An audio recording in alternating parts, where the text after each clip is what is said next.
Here we have 27 acres, a house so large it could be a dream home if you ignore the fact that it needs to be probably taken down. The Bruce Trail's right around the corner.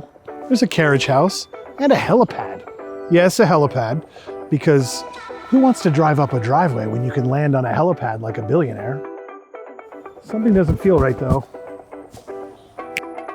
Ah, that's better. Much better.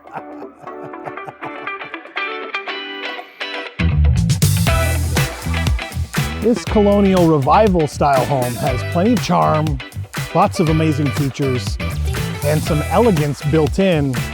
You could renovate it, but let's be honest, the bulldozer is already warming up.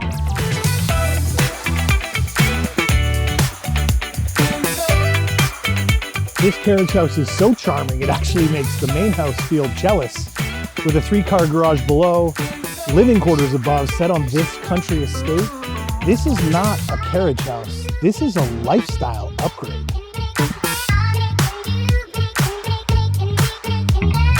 And what country estate would be complete without a helipad? Is it polished? No.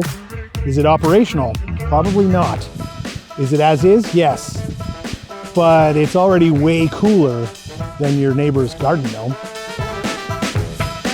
The spot up here behind me is the perfect spot for your dream home. The views are unimaginable from there. The vibe just simply untouchable. The only thing it's really missing is you and a very large blueprint.